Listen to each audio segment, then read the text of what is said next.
Boop. And boop. Oh god.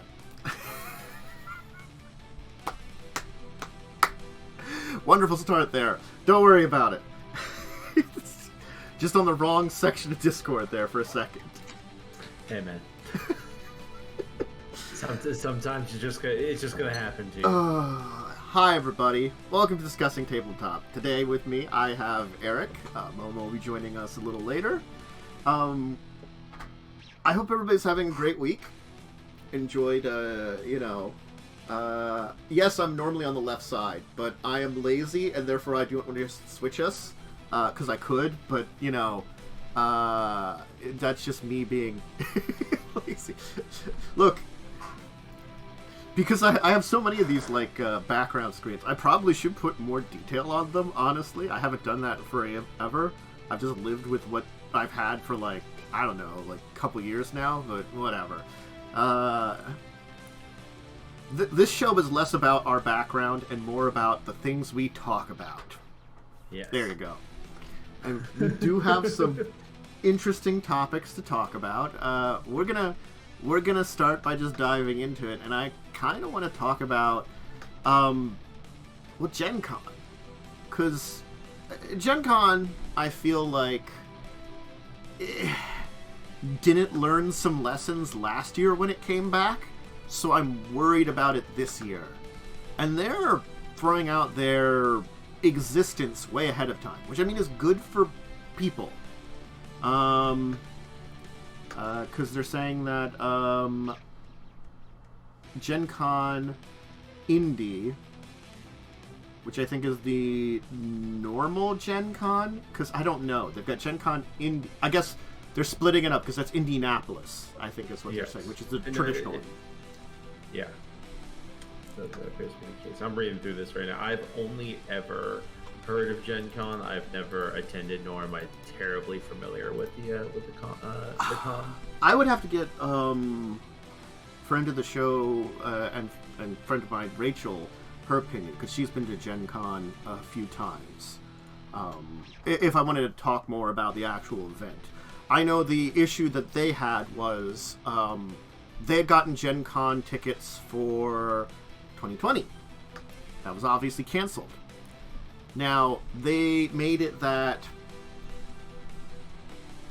when they scheduled 2021, as I recall what was happening is they originally were like, rather than canceling tickets and giving money back, they pushed the tickets to the next year, and then they gave this 2-week window that you could cancel out way ahead of time before we would know how the situation would be. So it was a little if you couldn't make it to 2021, you're shit out of luck. That's pretty insane way to do it. I get that there's a lot of pressure on conferences to try to figure out what they can do to stay relevant in COVID era. I get that's gonna be a struggle, but I feel like putting the burden on the people who attend your conference, who make your conference successful, is a bad way to operate, and generally gonna probably make you a failed con. I know Gen Con probably has a little bit of buffer because they're one of the most famous tabletop the conventions all over, but I still feel like we're gonna have this situation in a couple of years where things are gonna start coming back to normal and life's gonna get getting back, and people are gonna remember getting screwed by Gen Con, and they're gonna be much less likely to buy those 4-day tickets. Maybe they're not gonna take the plane trip to go see them, because a lot of these conferences, you're getting people from all over the United States, so it's not like just people coming in from the local area, which is where you get a lot of your stuff for your more local cons. But these guys, they're getting people coming from all over to attend Gen Con, but these people might not put in the work or the money or the effort to do that if they show that they don't really care about their ticket, their people that are buying their tickets. Yeah, and honestly, putting out registration on the 30th of January when the show's in August. I mean, I guess this is the one thing about it. Because it's still an ever-changing situation, I feel like that's still a little too far in advance. Granted, it's easier for, as you're saying, there's people coming from all over. You need to like get plane travel for like a lot of times for a lot of these people, and that's a lot difficult on more last minute than longer. Same with like getting hotels. The longer you go, the better chances you've got to get something decent. So it's this like catch-22 though of like we're in not a great place pandemic wise still because of like Omicron, you know, that's like spiked up things. So people want to still feel like they're safe, and granted, they're doing vaccines and maxing requirements, and I do feel like a good example I had was PAX Unplugged was decent. I think it's as good as it's going to be. Everybody's supposed to be vaccinated. There's like definitely like distancing you're supposed to have. They limited the number of tickets they were selling. Things like that certainly made things quieter. But like, I'm curious as to how much of this stuff Gen Con's doing. You know, they're saying, I guess vaccines required. And well, my question is, how do they get people confirming that? Do they have them like present their vaccine card at the thing? Is there like an electronic system to do that? Because I feel like that's also going to cause a lot of congestion if it's just like you have to bring your vaccine card with you or whatever. I have to say, PAX Unplugged did both, and it worked really easily. There was an online app that they set up that I tried to do, but I was having some trouble with it, so I just said screw it and just brought my card with me because it's my wallet anyway. But if you can get through the setup of this like online app, it registers your information and stuff, and it can be used like to identify that yes, I've got information to be vaccinated, and then you just kind of have to like, I guess, almost like show like on your phone, like they got, I guess, like a maybe a barcode or something. I don't know the exact details.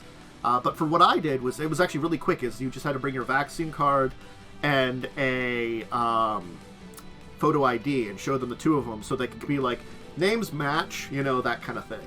Yeah. And like I have to say, that was the one thing I have to say about the convention anyway, is that they have new metal detector technology that they've installed in the last 2 years. That means that like it actually was really good because it you don't have to take anything off. You just walk through it. Yeah, and it kind of like detects what you have on you, so people can see, rather than like saying, "Oh, you have 5 metal things on you." They can see you have like this small metal object in your pocket. That's not, a device that's going to be of any danger to anyone. Yeah, it's probably your keys, whatever. Yeah. So I mean, more power to that. That it was really easy to get in, I have to say. Now, granted, I only went on Friday because that was the day that I really felt like going, and it might have been much busier on Saturday, but like, it still felt like one of the early years of it. It's been like 4 or 5 years of it now. It felt like it was maybe like the first year, like in between the first and second year. This stifled its growth. I worry that Gen Con is not going to do the same thing that PAX did and have limited attendees, for one thing. Which is a good idea, limiting your attendance. Because, granted, maybe the convention center you're at can have X number of people, but the less people to have, the more likely they're not going to be close together, that entire distancing thing, which is a good idea. And they haven't said anything about limiting attendance. Like, okay, granted, masks, vaccines, great, I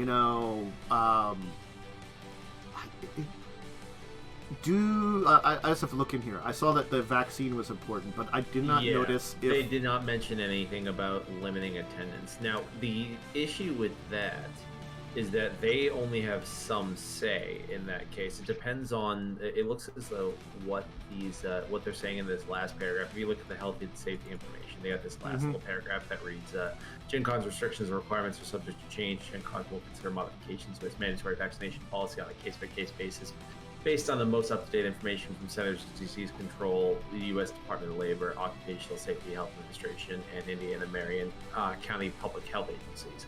Now, they only mentioned the mask and the vaccine requirement there. But one thing that could change depending on how things develop, hopefully it won't be this way, but if things trend negatively, Indianapolis or Indiana in general may put restrictions on how many people they can have in there. I'd be interested to see if they don't put any self-imposed restrictions, if they get they sell out and then they get hit with something like that, how that's going to look for people who are attending the con. How are people going to be refunded? Who's going to get refunded? Stuff like that. So that's the kind of stuff I hope we don't ever have to deal with. But yeah, we hopefully have that option available. Now, granted, at least they are still doing a hybrid event with the Gen Con online at the same time. That's good, because that does help people. That's the one thing that I think I do like, which maybe more conventions should do, is have, like, an online component at the same time. Granted, like, a PAX will, like, stream some stuff, but that's sort of there, I guess it depends on how well developed their, like, online version actually is. Because honestly, a lot of online conventions are just Twitch presentations most of the time. They're not really conventions. You hate to see that. I feel like that's kind of where, like, places like E3 are going to start trending too. I wouldn't be surprised if E3 never came back with, like, a physical convention, because they were just an expose for, like, games and stuff like that. So I wouldn't be surprised if they were, like, virtual only going forward. But I feel like there just is no way to have as successful of a virtual Gen Con or even PAX. A lot of the stuff is the camaraderie from the convention, and Gen Con particularly is about board games and tabletop games. Like, it's really hard to have the tabletop convention that isn't, in a physical location. Obviously, there has been some success in that regard with, like, the Roll20 had that convention that I heard was pretty decent, and now with places like Roll20 where you can find games online, I'm sure you could make a good online gaming convention. I do not think Gen Con is prepared to do that at this time. Well, and I'd be interested to see what they do in the future. Just for them, at least, reading here, they are planning another interesting thing, this is just weird that Gen Con is doing this. They call it Pop-Up Gen Con in-store events across the country. That's weird. That's weird. Like, that a convention is having a pop-up event at your local game store. Normally that's like, Wizards does something for Magic, or, like this other, like, I can't remember the name of the company that does Warhammer. It's on the tip of my tongue and I'm forgetting it. But whatever Games Workshop. Games Workshop having an event at your local game store. This makes sense. They're doing something to sell a product. What is Pop-Up Gen Con selling you other than just give me some money? I mean, like, I don't understand that one. I absolutely don't get that. I get that it works in the idea of, the people that can't go there can still maybe do something, but, like, I feel like it's just in a weird place, because I'm sure, like, rather than paying people to have it, they are getting paid by local game stores to allow themselves to be there, and then it's supposed to be name recognition to try to get people in. I'm assuming it's going to be like that. So it's all about making a bottom line, I feel like, that one there. It's like, some of this stuff, it just feels a little too much, like PAX, at least, did either online or in person, didn't do both. Now, granted, I am saddened by the fact that PAX South is dead now. That was something that they didn't even say a lot. I didn't even realize about it until I looked into it a little while ago, and I saw, like, because I'm like, oh, PAX East registration's coming up. What happened to PAX South? Oh, they ended it, because it never had the super growth, which made sense, and I'm sure the final knell was a pandemic, Yeah. They didn't have great growth. They were kind of stagnant. Probably were making okay, But when a pandemic happens and everything kind of drops off anyway, well... Yeah. I think that the pandemic was a huge nail in the coffin for a couple of cons like that. There was a couple of smaller cons that me and my partner were interested in going to visit at some point that ended up falling off the face of the earth after COVID. I think that this is going to really bring us into a new era of con where we're going to see mostly the big corporate cons, and the smaller cons are going to be more the pop-up variety. They're going to be like a one-year event. Yeah. This event that happens is a ephemeral thing that you either are a part of or you see pictures of, and that's it. It's gone. Well, now, obviously, I have no idea for certain that that's something that would happen, but I could see that happening. Well, it's sort of like there was also, over the last 2 years, the non-con, I can call it, where it was effectively a company was like, we're going to have a convention of our products. And it's like, you're just having a presentation of your products. Yeah. It's not a convention, but it's online. You're calling it that and trying to attract people in. You can come watch us play some of our games and know how to play them. Yeah. I think that kind of thing is never going to get any sort of popularity unless it's like a company that people are really like into. Like a Games Workshop could probably pull something like that, and like you said, they do that all the time, where they have like pop-up the things at different stores, but those are generally more like localized events. They're not like these conventions, which are, as I suggested earlier, they're big events that draw people from across the country, across the globe in some cases. But I feel like a lot more of the smaller impacts that people are going to be able to have is, rather than doing like a convention to show off your product, just having like shows at a local local game store or something like that. They're like, hey, we have this new game we want to show off. Can we do an event at your game store? And they'll get this small audience. And I feel like that the guerrilla marketing is some of the best stuff that you can do in the TTRPG space. Like, I feel like that's where most people are going to get like good reviews on Drive-In RPG and stuff like that. That's where you're going to get a little bit of traction early on in your game. So I feel like if you find a game store that has like dedicated like a group that goes there all the time for tabletop RPGs, and then they reach out to these people and they have them like play their game, and then you'll have somebody come and DM a game for them of their game, so they have a chance to experience the game from that perspective. I feel like that's going to be a great way for future TTRPG creators to get some traction with their game. Yeah. I feel like these cons are going to become something that's more, like you said, it's just going to be big companies coming to show their new products, which, I mean, that's fine. I just don't, that's not something I'm super into. Well, I think that's the thing, is that, like, every convention is different, and I think we did have a discussion on conventions on the show a little while ago. And, like, the problem with, like, you have to recognize, like, there's so many differences between, like, a tabletop convention versus an anime convention versus some kind of specific sci-fi convention versus a video game convention.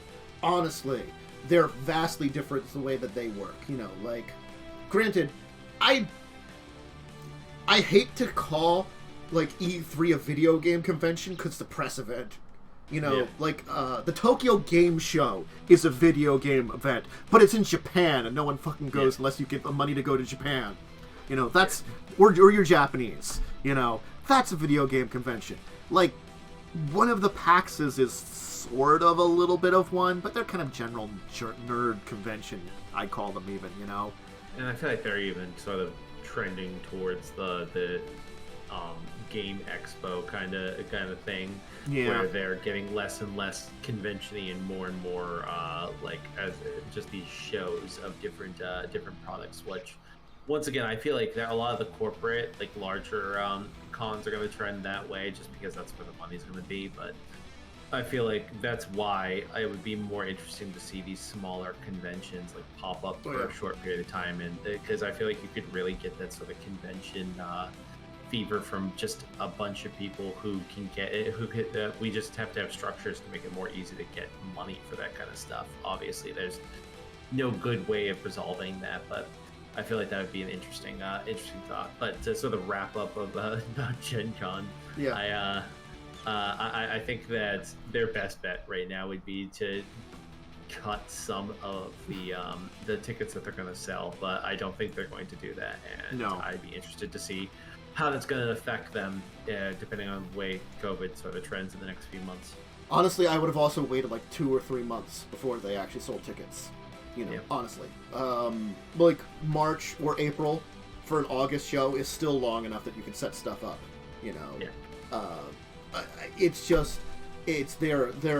they're hedging their bets way too in advance, especially, again, like, COVID shit ain't good, and it's just, I don't know, because Gen Con really is that big corporate event. Like, at very least, I can say from my experience from PAX Unplugged, and I've talked to Rachel a few times, Gen Con is where more companies do their big announcements.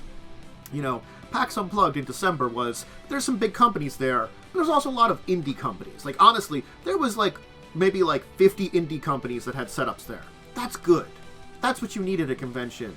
Granted, you still have your big names there, except for Wizards, because they just are like, I don't care, you're on the East Coast. Yeah. Absolutely. Wizards. Yeah. Oh, Wizards. But, no, I don't know. I'm going to keep an eye out on Gen Con. I probably want to talk to Rachel again some more at some point in time about what she thinks about this entire thing, but I don't know. They are the... I think this would be a topic to revisit, like, once they actually have got more guidance. They feel like they haven't put enough out there. Yeah, they're the big name in conventions, so I guess we'll just wait and see when they are actually releasing the tickets and what things are going on. So I did want to talk a little bit about the fact that, like, this is a weird one that I wanted to discuss with, is that it's interesting because I have to say, for literally like the last 2 years, Catalyst Games has been quiet. Maybe they've been releasing small things here and there, but they are continuing this, like, all of a sudden releasing like a bunch of Battletech stuff. I swear it was like a couple years ago it was the anniversary. They just skipped the anniversary and now they're talking about all this shit. Like, I like how they're coming back with Battletech, and this is a really interesting one that they've got a series of... It looks like they're doing these series of small PDFs touring the stars. And I think we visited this briefly before. But this is like an odd thing of, like, where we're all... These products coming out, like, really fast in comparison to your past, I don't know, forever. All of a sudden you're, like, actually producing products on a good rate. What happened? What's going on with you? I'm questioning, did they have a corporate restructuring? There might have been like a resurgence in how popular the game is. I personally have never heard of Battletech. You posting it in the chat this morning is the first time I've ever heard of Battletech, and I was just doing some research before we started hanging out, and it looks like a really interesting kind of game. I think that the TTRPG space needs better, more good versions of future sci-fi gaming, because I feel like a lot of the sci-fi gaming now is pretty much dominated by fantasy flight gaming. They've come out with some of the best the best sort of modern iterations of sci-fi fantasy gameplay. At least I think so. So maybe there was a resurgence in Battletech's popularity. Maybe they were hoping to cash in on some of the resurgence and the newfound sort of enjoyment for the sci-fi space, especially since the new Star Wars movies started coming out. There's a lot of Star Wars stuff, so people are at least itching for some more sci-fi based stuff.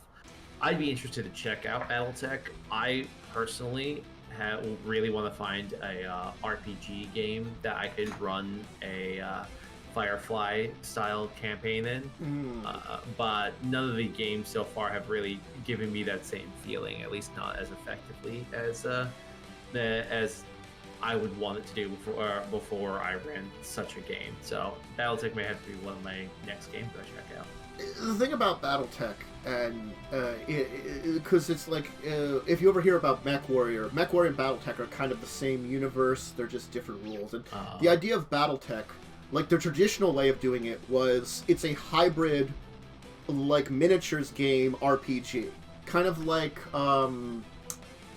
what's it called? Modiphius did that with Fallout.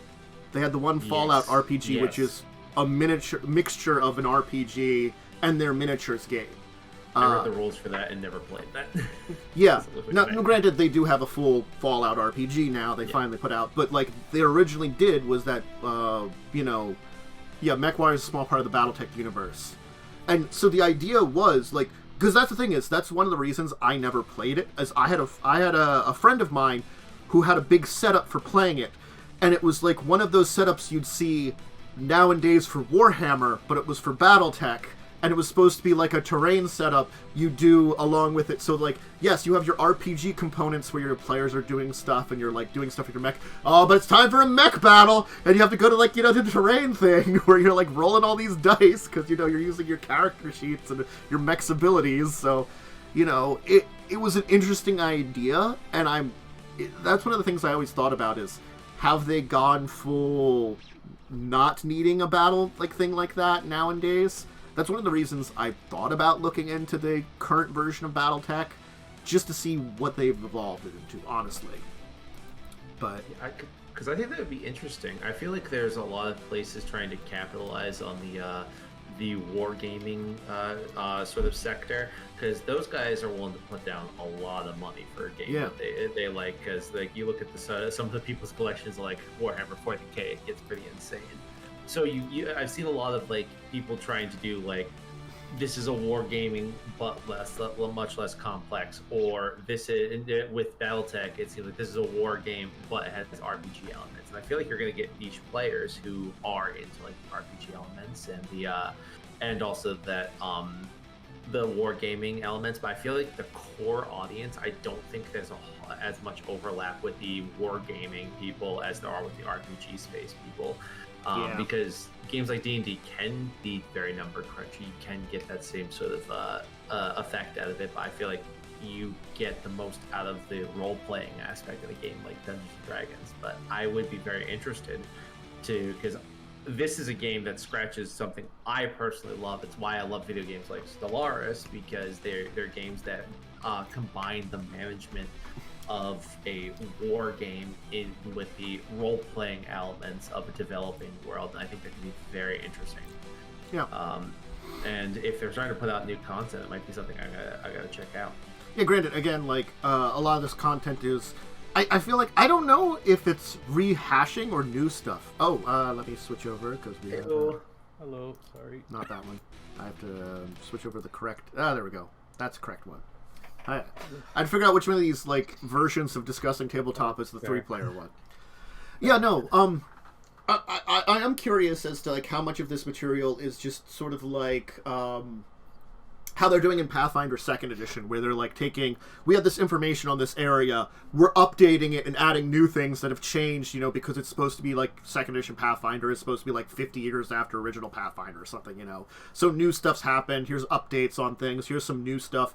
Is it that? Is it completely new stuff? Is it just a full rehash? I don't know, but they're selling these PDFs of these, like, I guess planets that you can just use for your adventures for $3 a piece, and they're putting out more of them. They've got this like Touring the Stars line. I honestly interested that they're continuing it. I don't know how many they're gonna do, but neat. Let's talk about something weird. Weird. And we have to thank our good friend in the tabletop universe, USAopoly, for it. God damn it. But it's an original game by them, which is a rarity. The game is Mountains Out of Molehills. How did I know it was either going to be something like Steve Jackson Games or USAopoly? Those are like the two. They just do something that's shenanigans. They do something dumb. I like telestrations. Telestrations is very good. That is literally the only game of theirs that I could definitively name. You know, it's sort of like Steve Jackson games, synonymous with Munchkin. You say Steve Jackson games, you're going to be like, oh, that's the Munchkin people. What else do they do? They do some other things. They reprint GURPS. Yeah, they reprint GURPS over and over again, and they reprint Munchkin over and over again, but with different pictures. It really is. USAopoly, the unfortunate thing with them is the Monopoly part of it actually exists in their company. So if you want a weird Monopoly... Yeah. There's so many weird Monopoly boards they've made. Anyway, there's a light strategy game that they're putting out that's an original, where you're the top tunneler. You're like moles? I don't know. One of them looks like it's like a mole rat. I guess they're different types of moles. So from this one, from this article that I found, it says that the whole thing of the game is that you're each mole's trying to, in a competition to see who can dig down. There's going to be like different types of so there's like these little nubbly things that get on top of each other, and there are different types of resources that you can like dig through. And it looks like you're basically, the board's going to go from like one side's going to be the top, one side's going to be the bottom, and you're going to try to find like the best way to dig through to get as deep as possible. Now it looks as though you're given like specific cards, like that you get to choose, that dictate how you actually progress through gameplay, so you won't be able to just decide. So it looks very interesting. Looks like a lot of fun, and I think that this is something that would be cool to like show my my nieces and nephews too. This is a thing. This is a thing that I've said before. When USAopoly does something original, it's actually neat. They just don't do original stuff 90% of the time. No, they release a Monopoly board or something stupid. Yeah. Sometimes you just need the freaking 300th version of Monopoly. It's very much so that it's so unfortunate. I'm fairly certain I just like had to bring up that they brought out some kind of really stupid Monopoly like a month ago. Oh, it was that YouTuber one. Yeah, the YouTuber one. I will say, I don't think they've made the worst Monopoly board I've ever seen, which is Monopoly D-Day. Oh my god. I did not know that existed. That's real. My god. Would you like to make light of the suffering and death of thousands of young men in the prime of their life? Boy, have I got a board game for you. You can buy it from Amazon. It's $40. It's a real thing. It's actually horrible. That's fantastic. My life is better for knowing that exists in the world. Thank you, Momo. What a gift you've given me. You're welcome.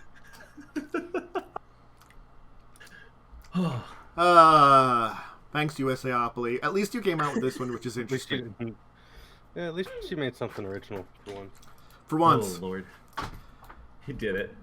Speaking of something that's not original, that this is technically a Kickstarter, but I thought this was appropriate. Because this is an odd one. If you noticed our docket, it's Modern Religion 5e Kickstarter, I call it, because it's The Adventurer's Guide to the Bible for 5e.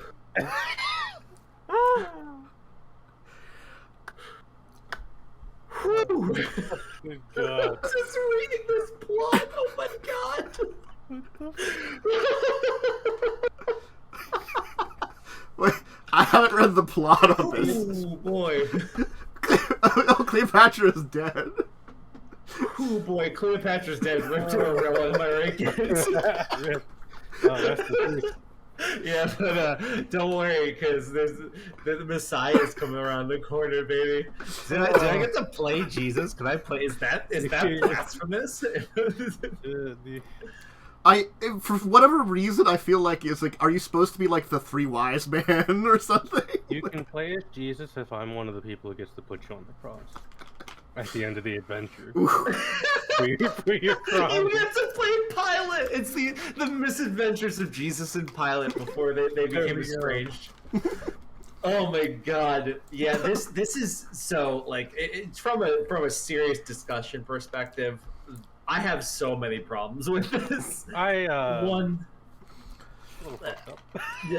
yeah, like one, it's just obviously just completely disrespectful to the. Though I, not to be be abstract, but a lot of modern day religious people seem to bastardize their own faith. But the problem I have with this is that it makes light of this very important storyline, but also it's just a really cringy. It is pretty cringe.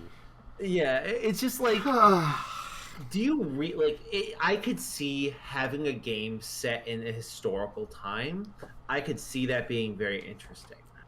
It even seems like that's kind of what they're trying to do, but then they have like these sections about talking about all these different characters that are going to be there from like biblical stories and stuff like that. Does that mean your character gets to be a part of these biblical stories? Is that cool? Is that a good idea? I don't know. Historical roleplay stuff, for me, it's always weird because it can go really badly. Yeah. I always feel like the best, in quotation, historical role-playing ones are reimaginings. Like, I thought, like, though again, like, this is one that has some touchy subjects, but they didn't shy away from it, which I never played. It was successfully kickstarted, and this was years ago, was, I can't remember the exact name of it. I'd have to look it up. But it was an adventure that was during, South America's conquest by the conquistadors. And it was an alternate timeline, an alternate world, where when George, instead of slaying the dragon, enslaved it. So it's dragons and conquistadors. So dragons are a thing, It's a world of dragons, magic, and they're still in the backdrop of, the Spaniards are doing bad stuff in the country, The Spaniards. I think you can have an interesting conversation and an interesting game in a time like that. I feel like there's a lot of like problematic elements and definitely stuff that you need to talk to your table about before that. Oh, yeah. That could be interesting. Yeah. I have two particular questions about this game, though, because I've just been reading a little bit more while we're talking. First of all, they have a spectrum approach to alignment. So can you be evil in the Bible D&D? Yeah, can I be the evil? Can I be Judas? Oh my god. Yes. And also, this is saying that basically the whole point of this is to be like have you be a part of like the biblical story, which is so strange. But also, there's 4 different races that you could play here. And one of those is giant. I didn't know there was giants during around in Bible times. So I mean, there was what's his face. I can't. I'm really bad at remembering my Bible stuff because is this the guy got hit in the head with a stone? Yeah. What's his face? Yeah, he was Goliath. a giant. Goliath. That's right. David and Goliath. The obvious one, Yes, and I'm know forgetting these it. Stories. Mm-hmm.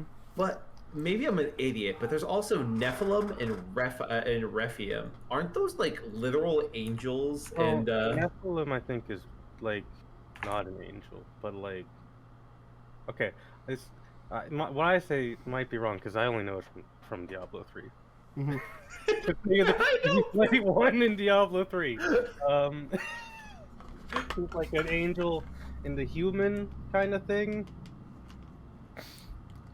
So I'm looking up. I just looked up Nephilim. Apparently, there were people who supposedly lived before the Great Flood, and they were also just giants. So I guess they're just all giants. Everyone's giants or human, which would be cool. But, yeah, this let's throw away the problematic elements because, like, whatever. Like, there's a space I think in RPGs to have games that would be traditionally considered problematic if they're an exploration and they're interesting and they're done by people by and for people who can benefit from that sort of thing. So I don't want to ever just instantly discount something on subject matter. Yeah. But like, I just straight up don't get this game. It's so weird. The thing I was going to say about this is all the modern religions that we have now, the religions that have survived from the ancient age,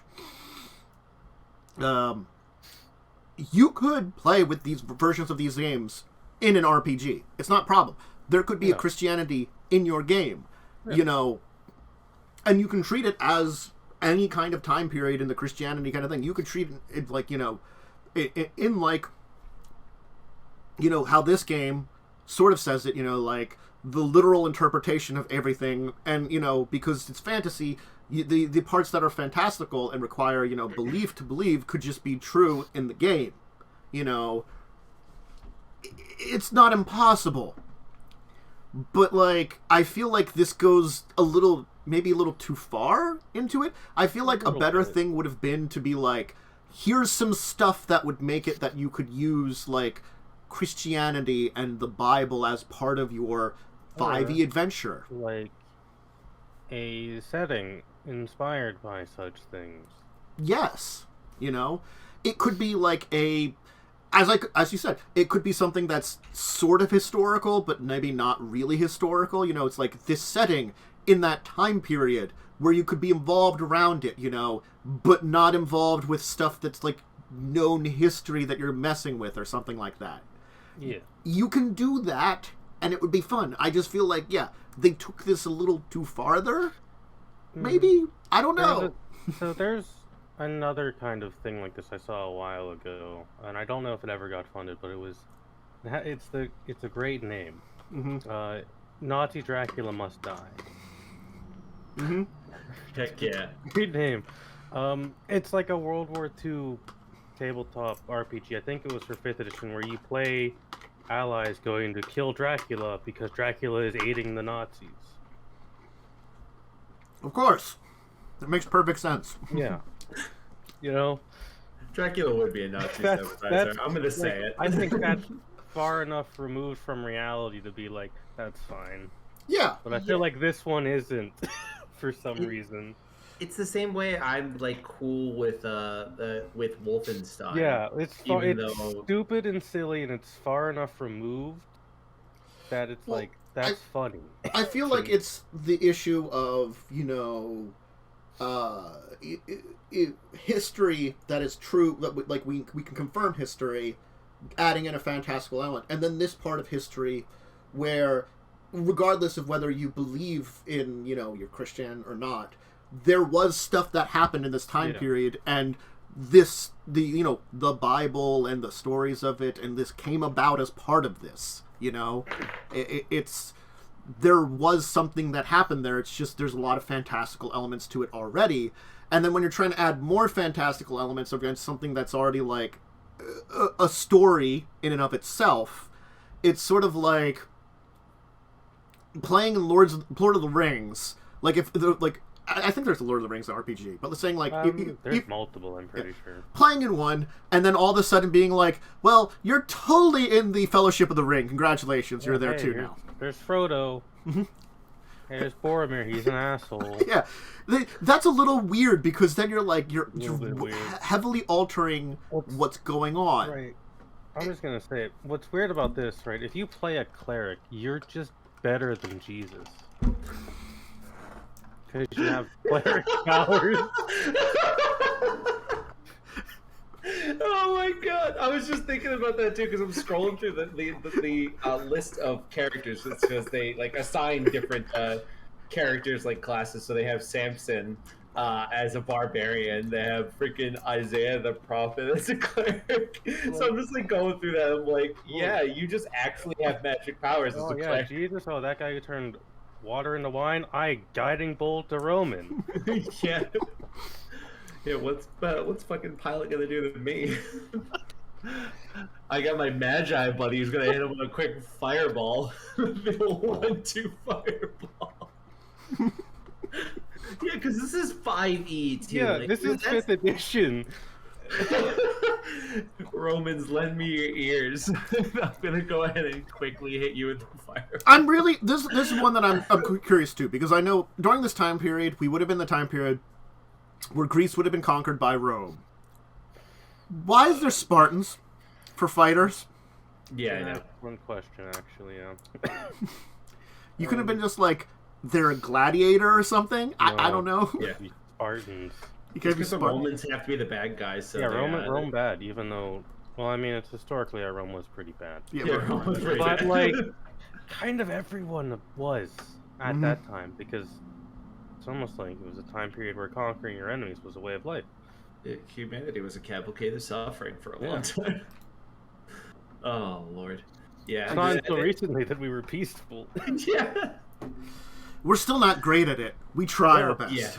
Yeah, we're doing better. But We try to be peaceful now. I mean, as long as you don't look at Russia funny.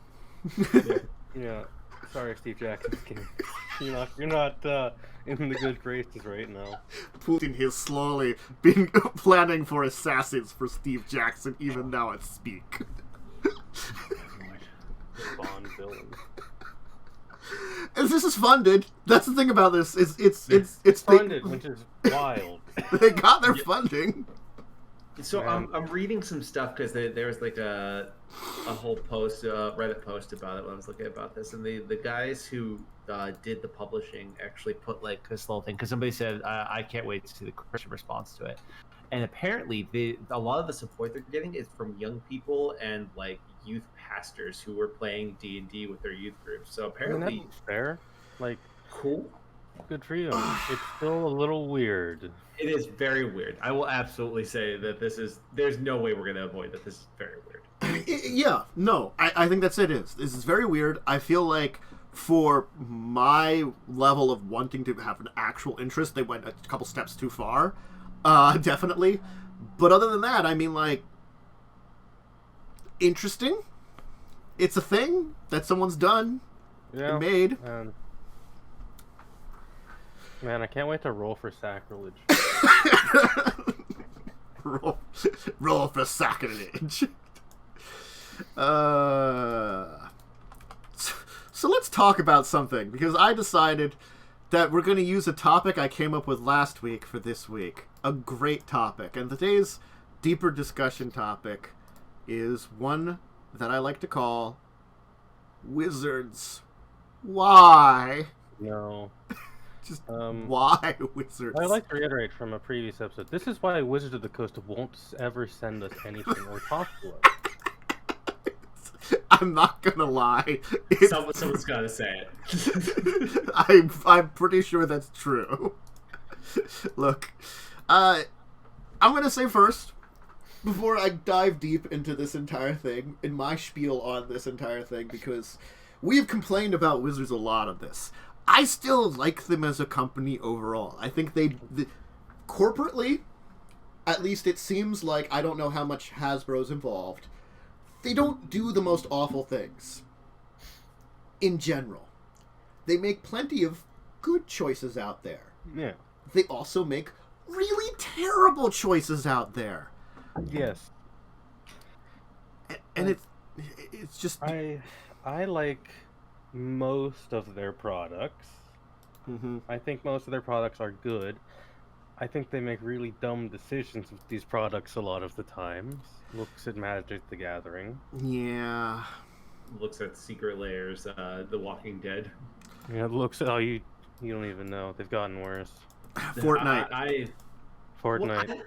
So here's my thing. Here's a complaint I've always had about the Secret Layers thing. I'm totally fine if they do Secret Layers as they were doing them for a long time, which was just reskins of cards that already existed. The problem that I had specifically with Secret Layers Walking Dead is because they had unique mechanics. From what I understand, they're planning on printing cards with those mechanics into the regular Magic the Gathering sets.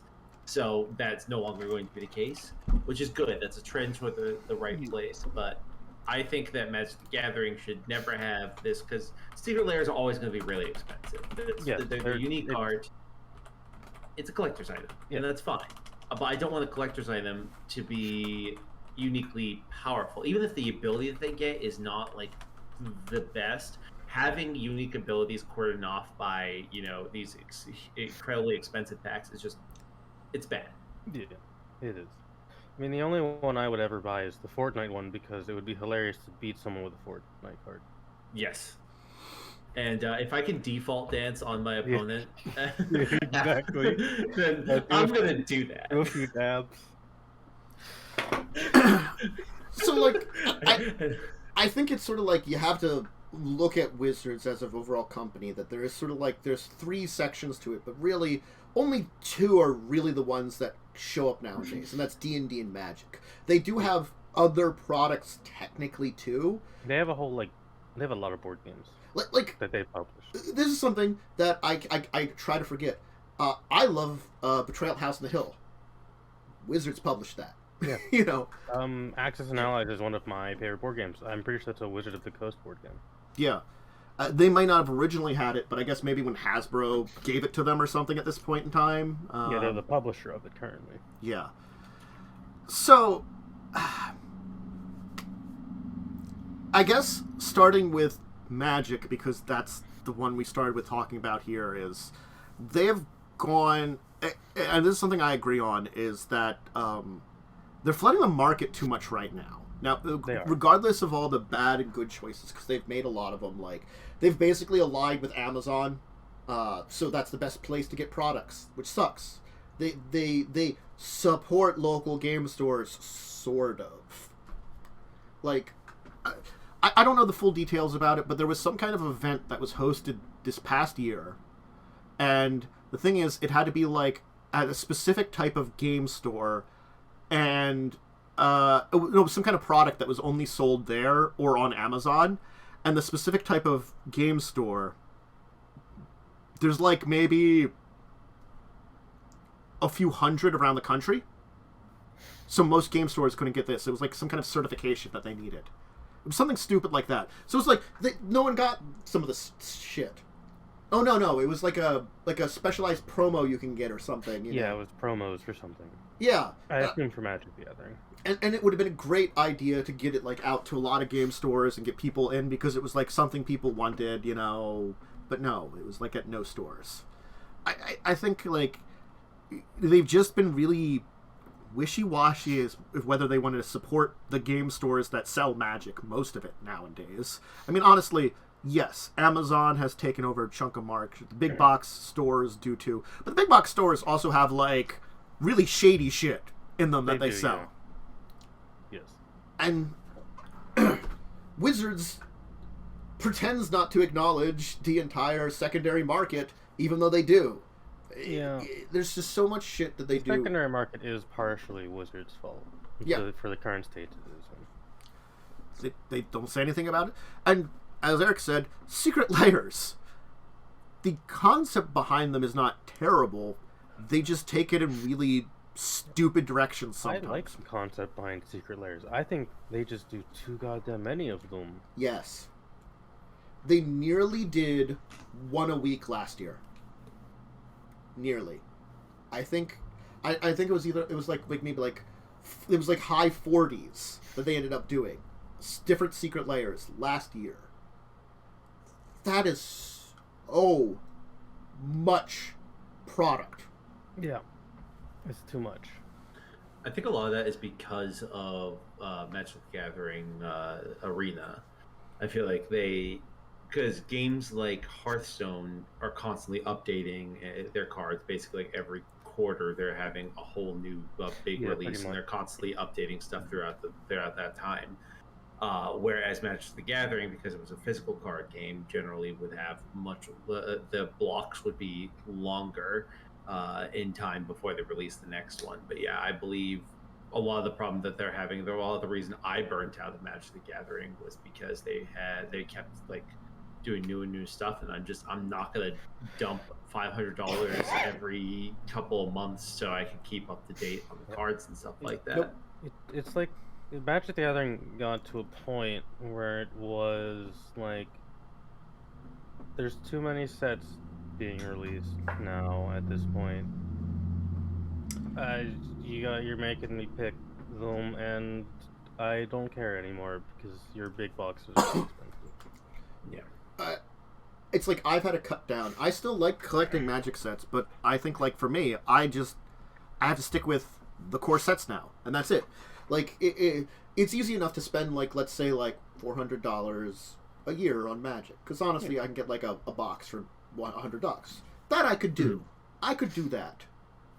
I can't do like 27 commander sets and like, you know, a billion secret layers, and then like a modern set, or like another special set or something, and then also you know, you got all this other kind of junk out there that they just throw out there. It's the diarrhea of too much, you know. It feels like it really does feel a bit like a digital card game, but for physical cards, because just how much they're releasing. Yeah. Well, I mean, like, and I think a part of that is that you kind of hit the nail on the head there, Tantus, when you kind of described all these different formats of Magic that they're trying to play to. And right now, their pet format is Commander. And I like Commander. I think it's cool that they're putting a lot of work into that. But I also think that because they're trying to build towards all these different formats rather than, you know, building up the standard format and letting the other formats sort of build off naturally from that, like what was going on before, it has some good things, whereas you're seeing more interesting stuff in the Commander format, but you also are having the problem where now it feels like everything like there's just way too much content to sort through. You don't know what content is going to be for non-command, like good for non-commander formats. And quite frankly, I think that a lot of this stuff has been able to be filled in because of content creators in these different sections. You'll have modern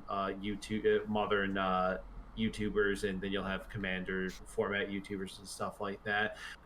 People that you can engage with who aren't directly associated with Wizards of the Coast, that allow people to kind of like suss out the stuff that they need for them. That's why these formats have been able to keep going, which is fine if you're a kind of person who likes to play one format. But if you're somebody who's just like, I want to play Magic with whoever, you're not able to easily do that now.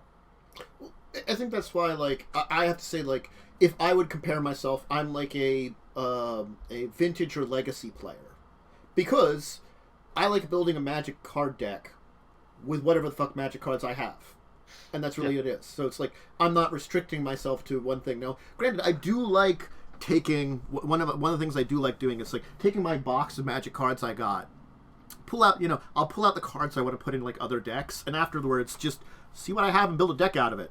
Yeah. Like, that's cool. I find that interesting. It's like, what do I have in this set that I can make a cool deck out of? You know? I'm the kind of, or at least when I played Magic semi-regularly, I pretty much like always did drafts. Because I think that's the most fun way to play, is everyone chips into a box, you get what you get, make a deck out of it. Maybe your deck's complete garbage because 9 out of 10 times you're not going to get anything good in the box. And then you just have fun for the whole night doing that. I do like formats that are like that, where you buy a box. I'm more on the constructed side, so rather than doing like the drafting, I just like to keep it simple and be like, here's five packs, make something out of this. Good luck. Yeah. Good luck. I mean, that's what a pre-release is. Usually, it's like, here's like 6 or 7 packs, make a deck. Good luck. And that adds into my issue with the amount of sets that get released. It's hard to pick one for a draft now because there's too much. Now, if we don't get what we did last year, this year, and we're back down to 4 sets, I think I'll be fine. For the core sets, at least. Now, granted, they did do, like, the dual sets of Crimson Vow and, I'm forgetting the werewolf one. It's called something. The other Innistrad one. Yeah, the 2 Innistrad sets.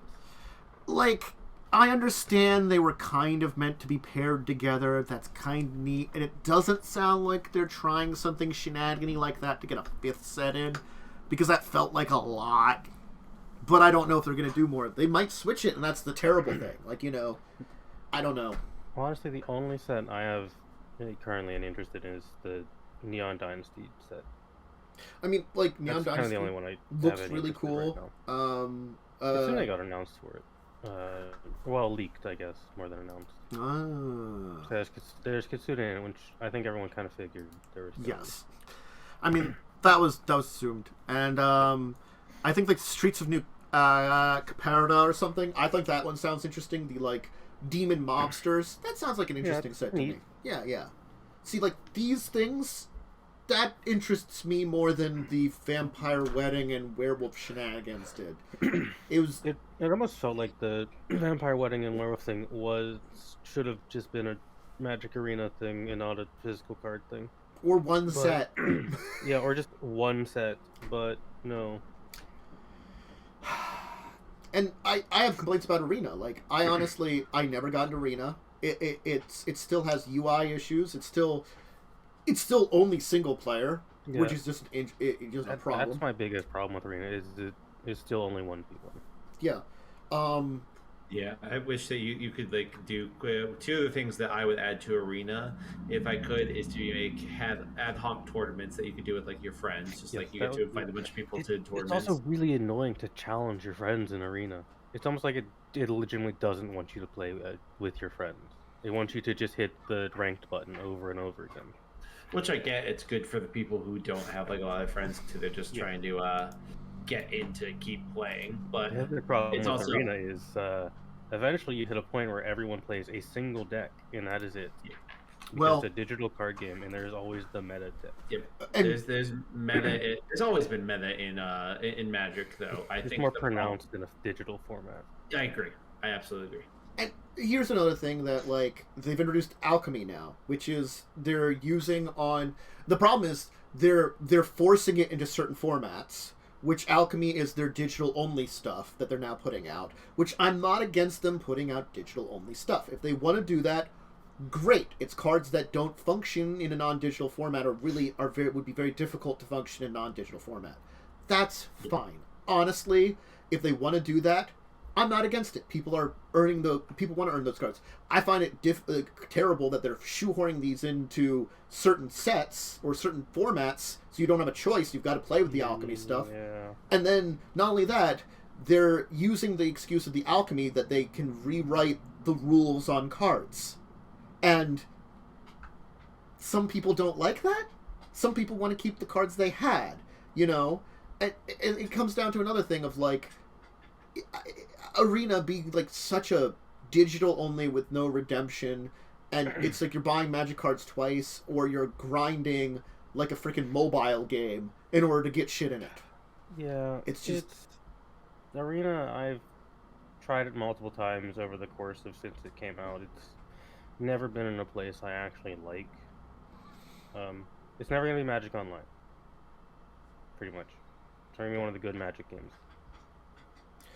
But Magic Online doesn't work properly now? Is that the case? Is there a reason people don't just use Magic Online? They do, but it's like Magic Online is just, it's kind of jank. It was always kind of jank. A bit jank, yeah. Yeah. I think that's the issue with it. It's always been jank, so it's still jank. They never fixed it. They just left it to sit there and kind of rot. And you can just use Magic Online and just deal with its jankness, honestly. And there are other ways to play Magic with people that are less official, which you certainly could. But, you know, that's just, you know, if you want to play with friends, there's certain other ways that you could do, honestly. Like, someone interested me to, like, Cockatrice, which, I was going to say that. I wasn't sure if you wanted to bring up Cockatrice. Yeah, now you're definitely not going to get the Wizard sponsorship. It's something that exists. I never actually used it then. Someone brought it. I will point out it's pretty trash. I tried to use it for a little bit because I was trying to play remotely with my friends before Arena came out, and it's pretty trash. It's improved a lot since then. That's the unfortunate thing, that none of the ways to play Magic Online are great. You know. No. It's like I couldn't. I just want to be able to, like, pick up one of my decks, build a digital format of it, and then play with a friend with it. I just want to be able to do that, you know? Yeah. I don't want to have to buy new cards or anything like that. I just want to have the option of just playing with those cards online, you know? Like, granted, like, sure, maybe some official stuff I'd have to buy things. But if I'm playing with my friends, I just want to be able to use whatever, because it's just casual shit, you know?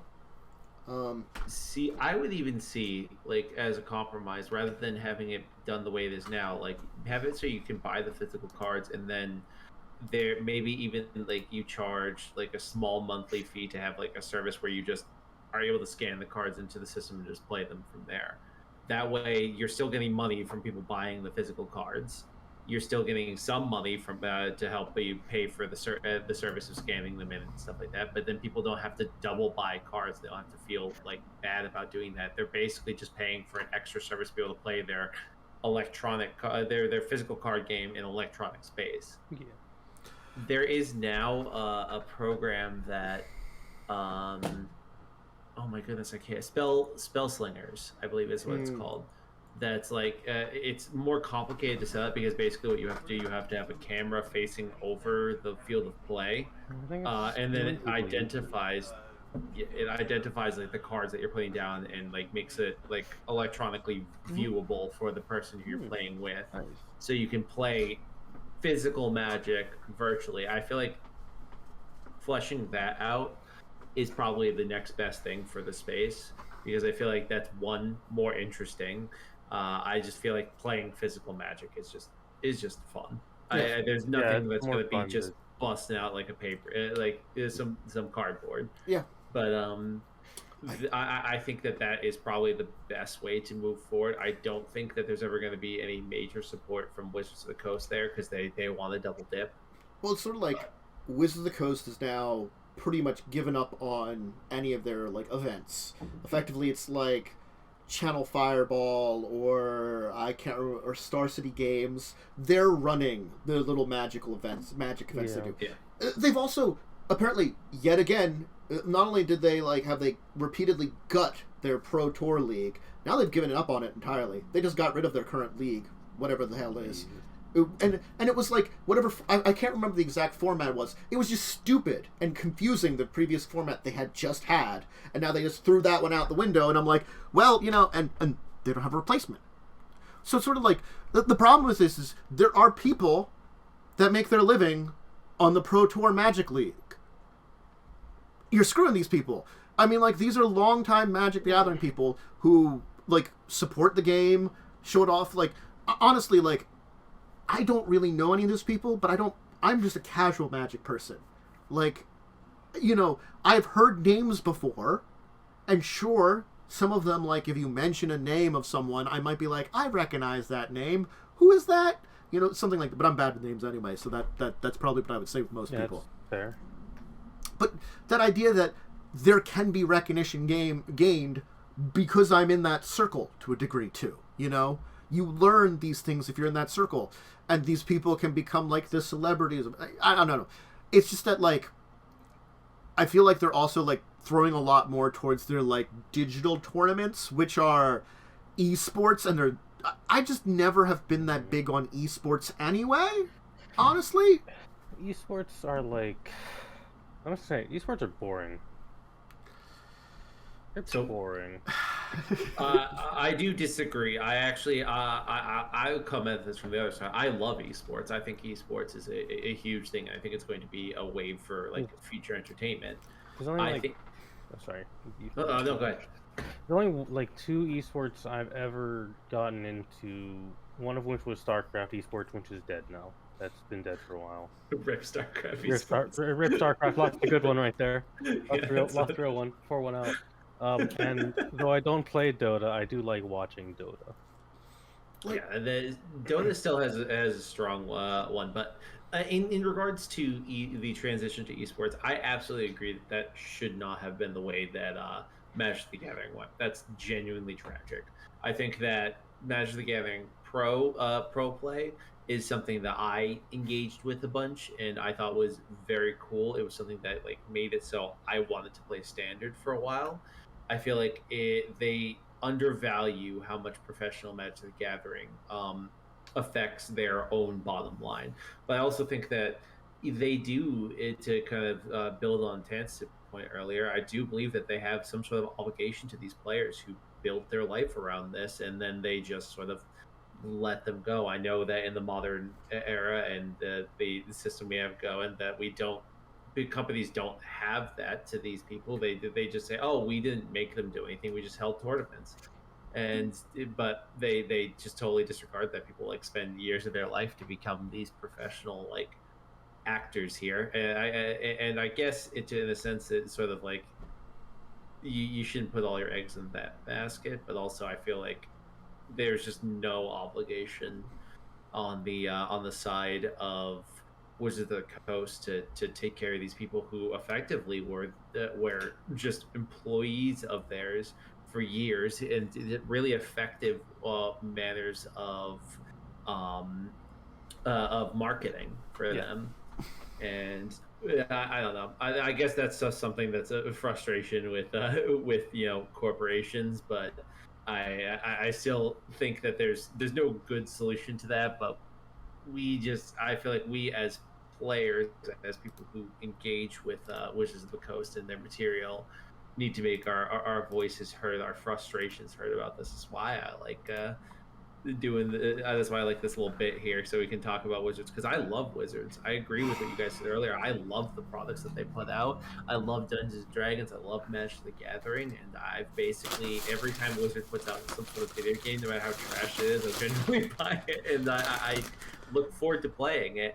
And it's just very frustrating that they just drop the ball in ways that I feel like are very obviously for greed's sake. If somebody puts out a product that's just a bad product, they were passionate about it and it just sucked, like I can appreciate that.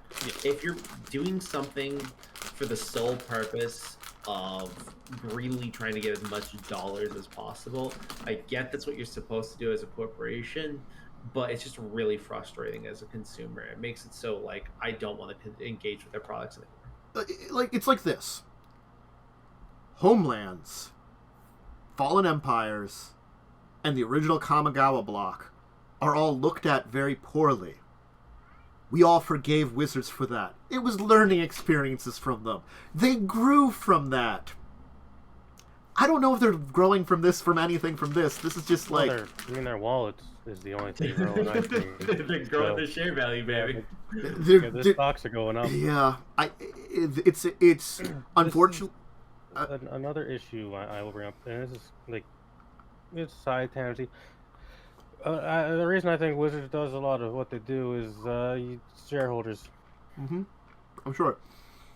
Yeah, that's why when Hasbro bought them out, they got significantly worse. They weren't the best before, but when they were bought out by Hasbro and like their corporate the corporate side of their business was restructured more to the Hasbro model, I feel like a lot of what happened was what happened from there on out.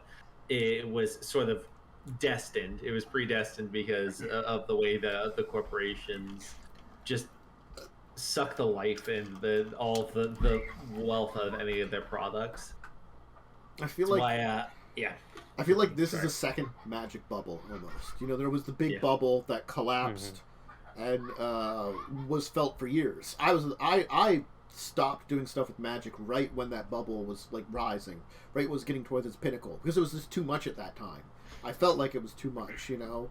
I think it's like nowadays I'm more of an adult. I can adapt to that 4 sets a year. It was like 1 set a year for a long time, and then maybe like 2. Was. You know, so when I started with getting like 3 or 4, I'm like, this is too much for my young, teenage. I'm in high school. I don't earn a lot of money, you know. Yeah, like now I could, if I wanted to, I could probably buy a big box, but I don't have the desire to anymore. But then you're just gonna come out with a whole new block in a couple months, and it's just like, oh, okay, well, I guess the big box I just bought, it's still good, but like a year from now it won't be. Well, it's like, already fallen out of standard.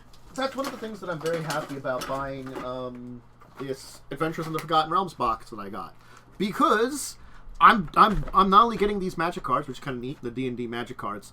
I'm doing a second thing. Well, theoretically, I didn't have a chance to edit it because I do have to do a little bit of editing. I did a video of taking one of these packs of cards and making an adventure out of it. just all the random components in it. That's a fun exercise, you know. Yeah. That was a cool thing I did. I really enjoyed doing that. I want to throw that up on YouTube and share that. I want to do more of these with this box. But it's like, that's a thing I did because it was like, I'm getting cool magic cards and I'm doing that. You know, that's an excuse for that kind of thing. And it gets hard. We should still talk about D&D because this has gone on for a while. We do want to switch to this. Yeah. Oh, D&D. The current state of 5th edition is weird. D&D, I've always had my, like, bonuses and complaints about it. Like, I love D&D 5th edition because it's easy. There's also, a lot of my complaints stem from that same thing of, it's easy, because that means that, like, sometimes when you add complexity, or there are things that you want done, you have to do them yourself. Which isn't always a bad thing to do them yourself, but it does mean that leads to, you have to guess a lot of times.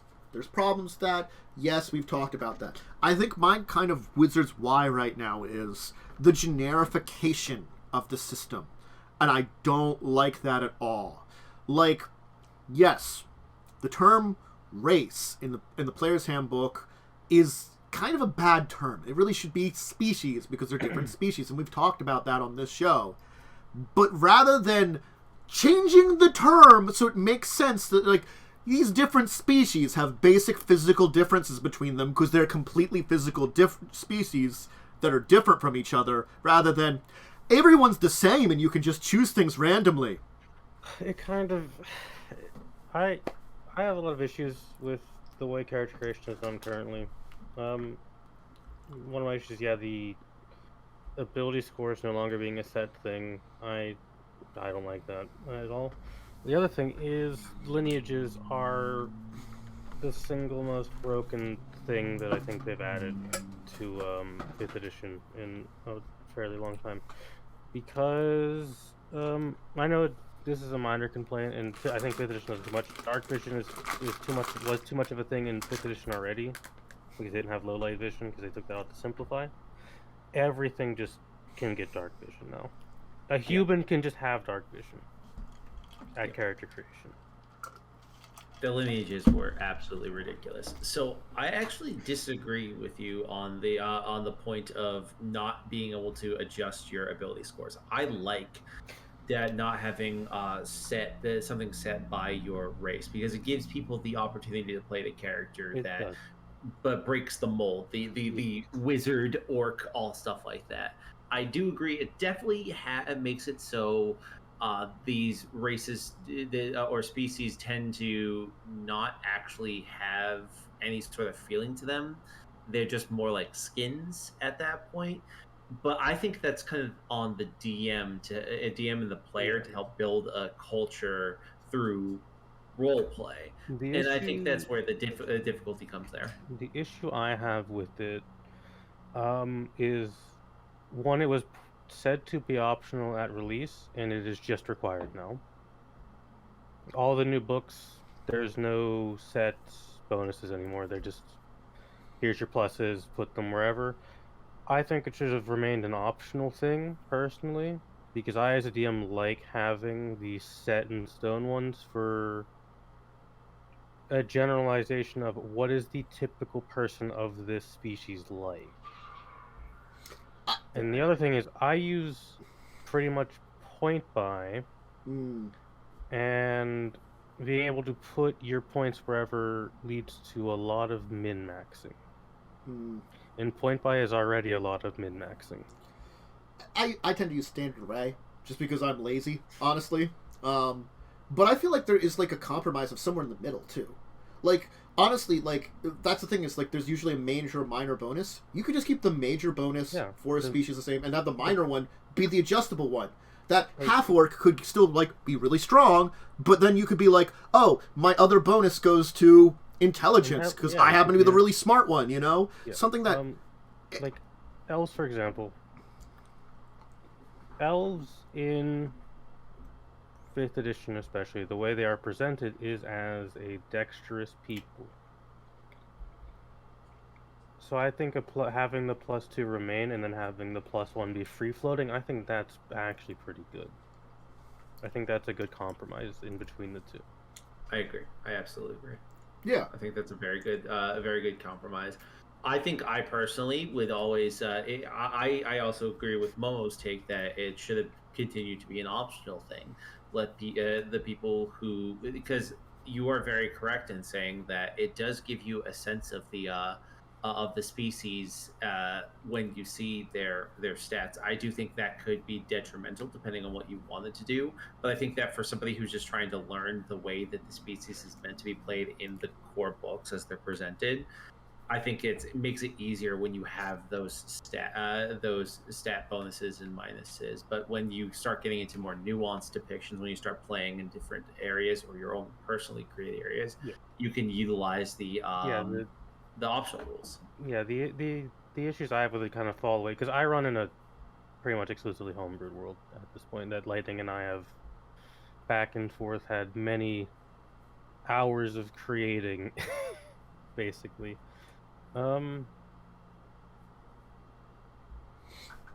That is also an issue I'm gonna bring up. As a DM now, I have to in current books be like, alright, fuck, what the hell solid points would you have? Fairy? That doesn't mechanically make much sense anyways, because you're like a small size when fairies aren't small size, they're actually diminutive, but diminutive doesn't actually exist in 5th edition. Yeah. And apparently you could just fit in tiny gaps because you turn into goo or something. I mean, like, there are certain things that I would like, discussions with. Like, yes, if you wanted to, things like languages, traditional weapons, skills, yes, if you're in the traditional society of that species, you could gain them. Maybe if you're raised outside of it, and you add some backstory to your character, and say you're raised outside of it, you could have some options there and change that, Even before these rules were in, if a player would come to me and be like, hey, I'm not a typical orc, I was raised in human society, or I was raised in insert society here, would my bonuses be different? I would usually say, yeah, they would, because you're not part of typical orc society. You had a very different upbringing, meaning, like, say, orc raised by dwarves, you would be more dwarven than orc.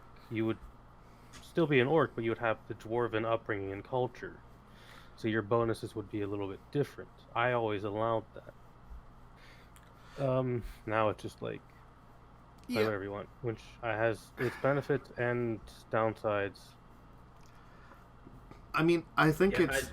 Go ahead. I think Lightning brings up a very good point in the chat about the whether or not something comes from like a biological difference or a cultural difference, and I feel like it's really hard to get to like set what those things are, and I feel like that's something you generally have to do a case by case basis. Like orcs get +2 strength. Orcs always gonna have they're always gonna have the +2 strength because orcs have a powerful build.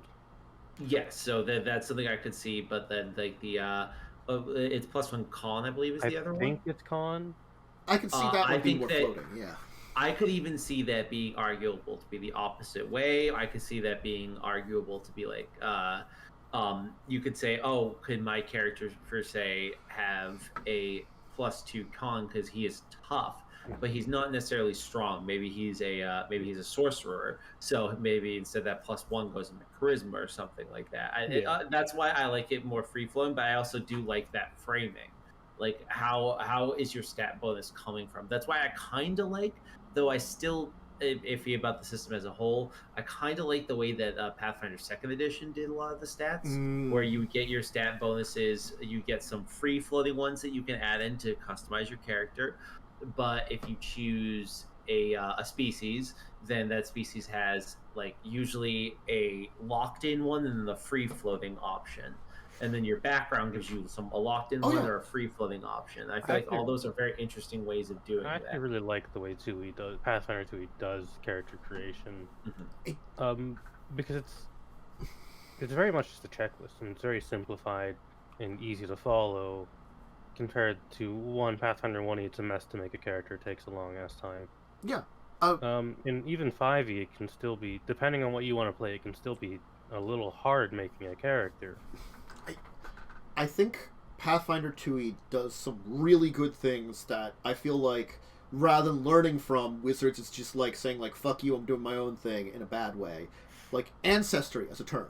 I thought that was a great term for it. This is your ancestry. Excellent term. Yeah. And I like how, like, okay, so granted, like, you really can't do that in 5th edition, but I like how, like, you get ancestry feats that reflect your training or learning of abilities, or maybe, like, it's some of them are, like, you have to you can only take at first level because they're, maybe I have this biological thing that's slightly different from me, you know, because it's part of my ancestry. So it's like you have a combination of these biological and cultural things you develop through these feats and stuff that you take that are based around you as a member of that culture, and I like that.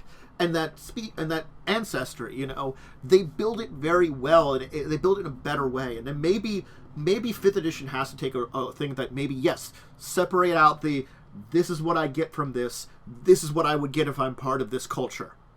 Maybe that's a good thing that they should separate out. Honestly speaking, if they want to go the route they're going and make it be separate, rather than just have that, you know, separate the two out. Species and culture.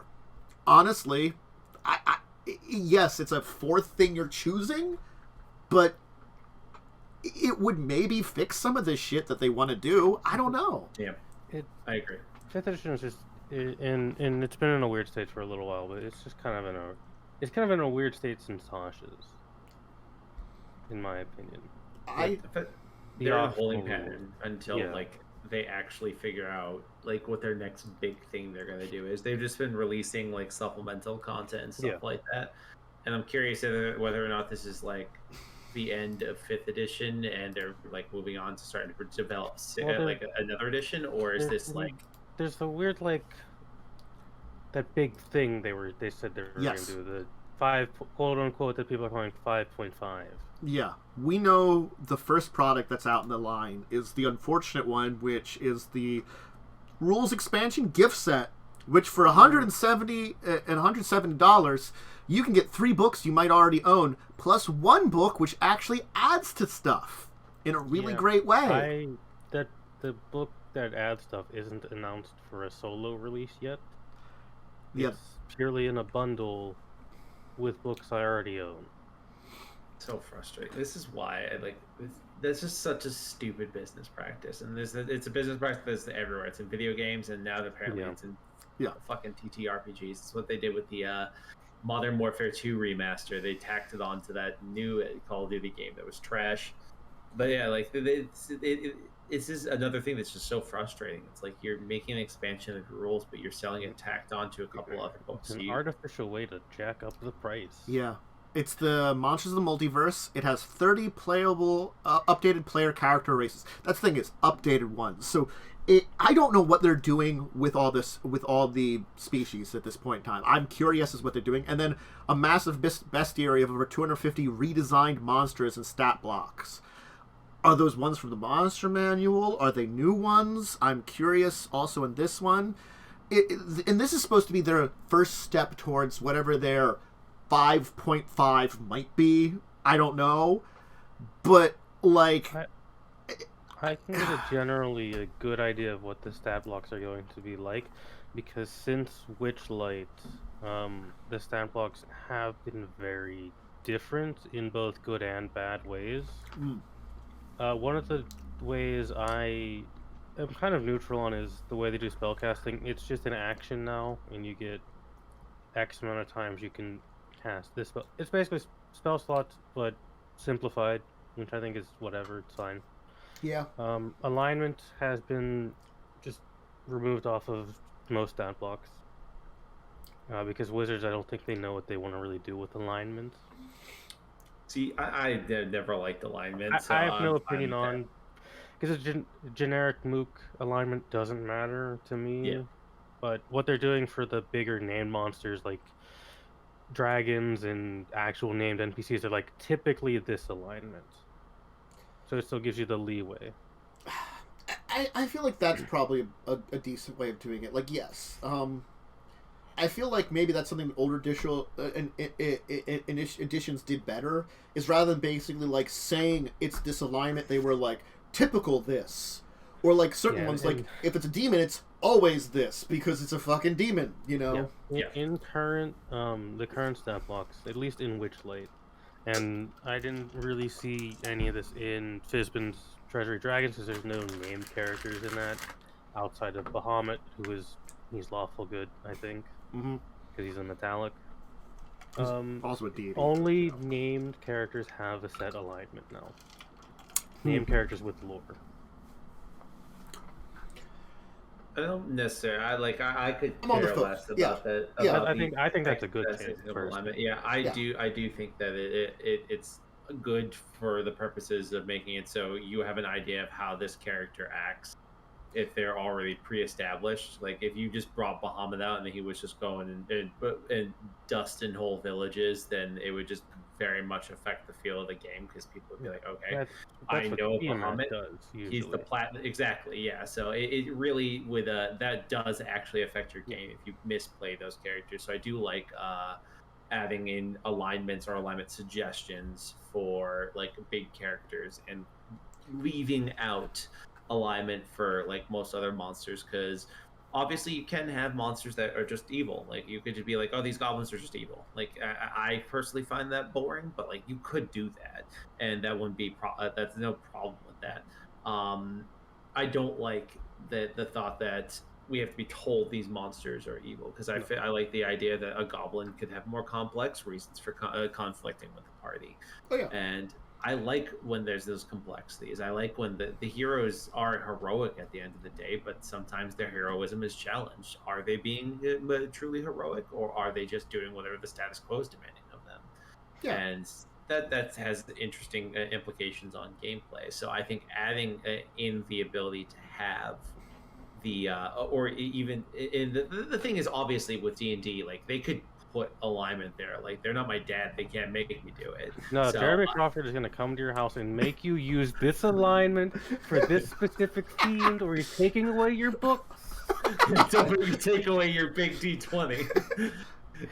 You'll get it back if you've behaved.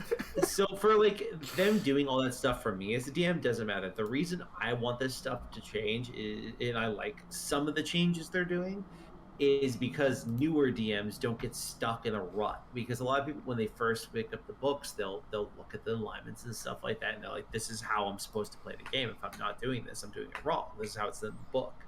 And it takes a little while to break out of that rut. I feel like when you give the players more freedom, you're allowing them to make better, more nuanced stories, even as a younger DM.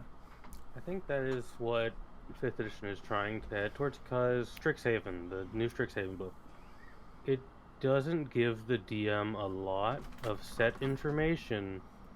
It kind of lets the players craft parts of the story themselves.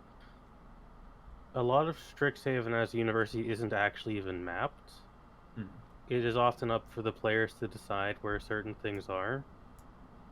Like the dorms in Strixhaven. In any other adventure, they'd be like, here's where the dorms are, here's what's there. The Strixhaven book is like, they're somewhere, there's things there. So I don't know if I like that. No, it's like, it's a weird direction for their, because Strixhaven is a setting book. I feel like I understand to a degree making things more accessible, more generic, making things easier maybe. Yeah. But I think they're just going about it a lot like wrong, you know? I think they're making it a little too easy in some cases. And a little too simple in some cases. In 5th edition already had a problem with being a little too simplified in certain aspects. Well, like, my thing is, like, we're finally getting back to, like, 2nd edition alignments, you know? Where alignments were just, like, this is a general suggestion of this thing, you know?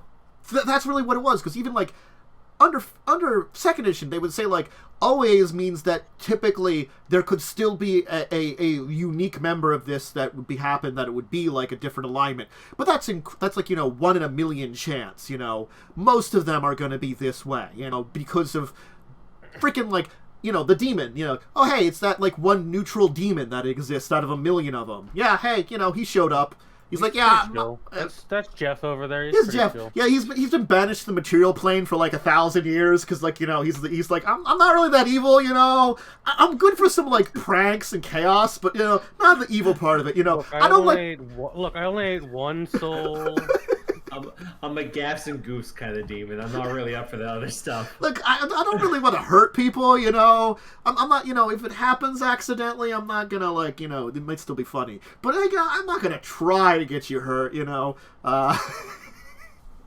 See, the problem I have is, like, I feel like D&D 5e also did some stuff that was, they did not give you enough information to allow the DM to structure their game in a way that's, you know, fair and in a balanced manner. Like, I feel like them not giving magic items a definitive price was a mistake. I know what they're trying to do, but it is genuinely a mistake. It's really hard to balance magic items. It's hard for me as a DM if I want to be like, okay, the party has gone and killed this super evil demon, but they already have a lot of gold, so I don't really want to give them more gold. I give them items, but I don't know what items are out of the price range. I just have a rarity scale, but some items are rare and they're actually kind of garbage, and some items are uncommon, but they're actually really good.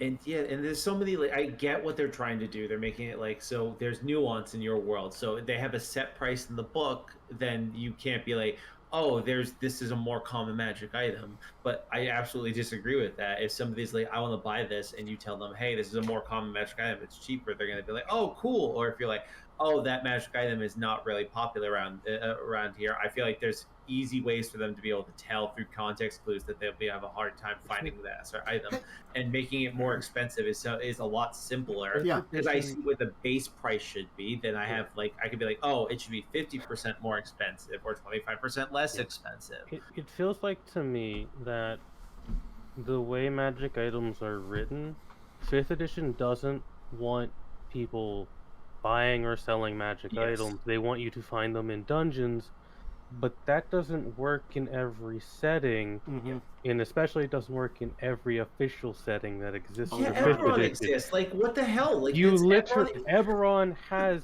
plenty of magic shops you can buy from, but there's no price list. Yeah, so, like, as the DM, you're forced to on the fly come up with stuff, or you have to use a tool somebody made online and hope that that's balanced enough. Because it's an actual balance issue. Because if you're using, and obviously they want you to be able to dictate the scale of gold that you're getting, but, like, when you're giving a reasonable amount of gold for like a first level encounter, let's say that your first level party beats like a goblin, all five of you just beat one goblin to death. Yeah, just kick the shit out of a goblin. Like, getting 2 gold pieces off of them is not satisfying. So when you start doing combats where there's, like, more stuff going on, you give them a decent amount of gold, like 10, 15 gold. They're splitting it amongst 4 or 5 people. But eventually you have to start giving them some substantial amounts of gold. And there gets to a point when that gold is just sort of towering. And they only really give you one limit for, like, at which point legendary items are just like, legendary items could be 50,000 gold plus, and it's like, okay. Oh no, like, that means, dude.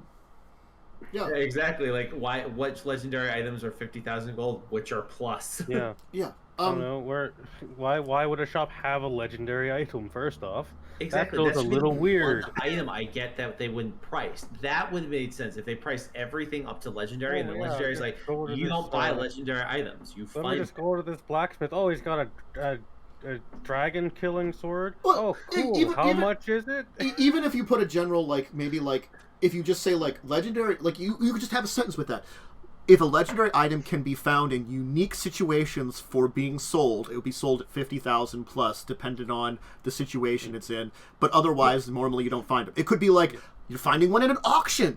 That could happen. Yeah, auction. Legendary item, auction, or maybe like you know, it's not really normally for sale from some person, but you discover this person has a legendary item that you want, and you'd be like, I can offer you this amount of money for it, and they'd be like, you'd have to maybe haggle with them, but you'd have a thing to, like, you know, you would have had a quest to you might have to buy it from him, that might be part of the quest, you know, so it's like a simple quest, you know, to get the legendary item, because you're like 15th level, and fuck, you know, you don't have to go on a fucking quest to like a cave or something, you know, because you don't want to. You've got better problems than going to a random cave, you know. You've got like a dark god to defeat or something. No, when you're going for like the legendary item, shit going on. You know, you're going for that legendary. It's not your like primary super sword to defeat it. It's like, you know, I could really use this nice, really legendary cape. Give me some bonuses, you know, maybe give me some special magical powers that would help out. It's not critical.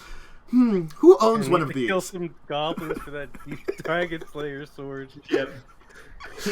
Gotta slay some goblins. They got 2 gold apiece. I'm just getting to work, boys. But I think that's the other thing. Like, there's so much stuff that they keep adding shit they shouldn't add on, and don't add the shit that they should add on. And I think I've complained about that a lot. Is missing some very needed things for its system to be easy to run. Give me like. Even if you're not going to print more, give me a combined monster manual of all the shit you put into from other books. They did that in 3.5, which was awesome. They had like a bestiary, and they also had like a spell version of that too, which is like I ran an undead themed game a while ago. It was so annoying for me to have to go, okay, I want this monster. Is it in the monster manual? No. Is it in this monster manual? No. Is it in Curse of Strahd? No. Is it in the Ravenloft book? No. Which book is it in? Wizards? No, it's Icewind Dale. Why is there an undead in Icewind Dale? I just want my vampire kobolds.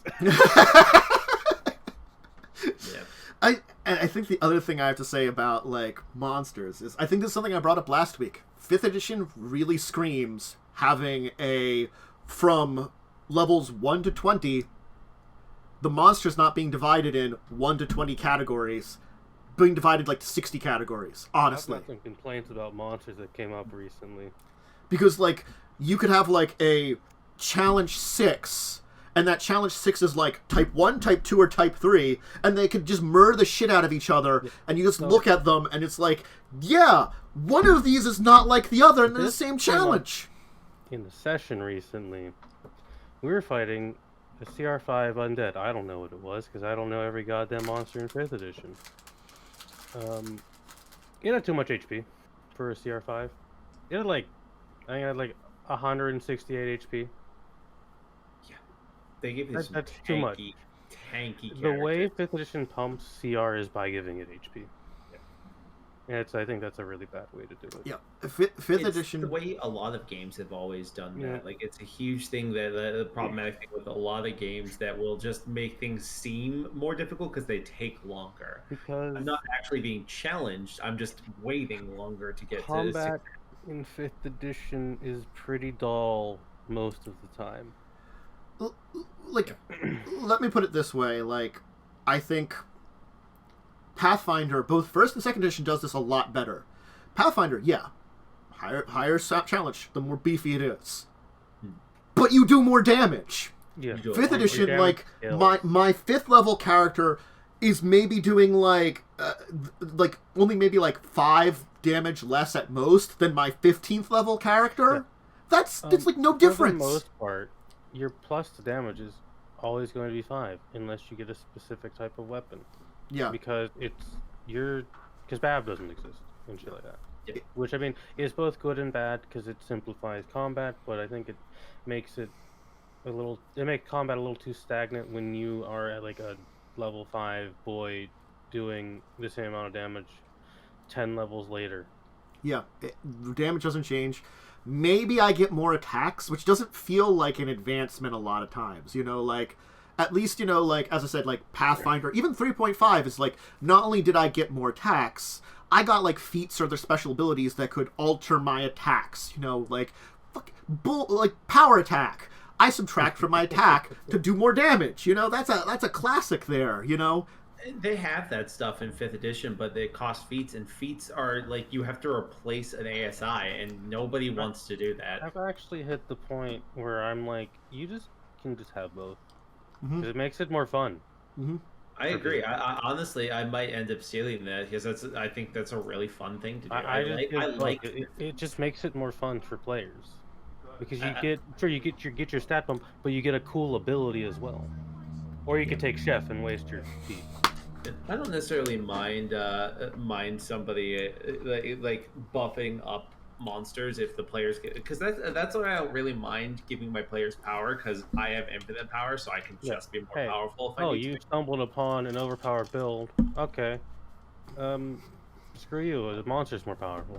Yeah. Yeah, and or I make things that punish them in certain ways. Like not all the time, obviously. You don't want to be like, Yeah. "Hey, cool build you found there. Guess you'll never be able to use it." But every once in a while, you punish the like I do a punishing combat I'm, for them. I'm putting this on record, and a lot of people know this. I hate rogues in 5th edition because rogues get sneak attack too much.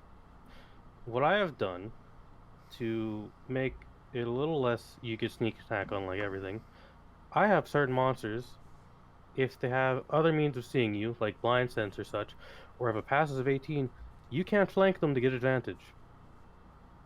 You can't get sneak attack on those ones specifically. Because rogues get sneak attack too much, and it's really annoying. Well, flanking is optional in It is, 5e. but, I never use flanking. I use flanking, but I've started making like a +2 to hit instead, because I think just getting rogues Advantage also is pretty get powerful. sneak attack so much. Especially Swashbuckler rogue gets sneak Yeah, I was attack about to so say, much. it's just like, okay, just pick Swashbuckler, then you basically will always get sneak attack unless you have like fighting a bunch of goblins that are just like huddled together. They formed the mecha goblin. The phalanx. Yeah, they formed the phalanx. It's another thing that I was thinking of saying, like, it's one of those things that, like, okay, you get that's the thing with cantrips. You get a level 5 upgrade, and that's it. No, you get more than that. Well, like, is there another one? You get them at certain level increments. 5, 10, 15, 20, I think. For cantrips? Because I thought, like... the damage die continues to increase. Or you get to shoot more of them if it's a beam. Because I thought Eldritch Blast, I saw that only got up at, like, the extra... No, you get, like... You can, at, like, high level, you can shoot, like, 4 Eldritch Blasts at once. Oh, they do more. Okay. At 11th and 17th. Okay, so you do get some more. But still, like, those are still pretty spread apart. Like, I feel like...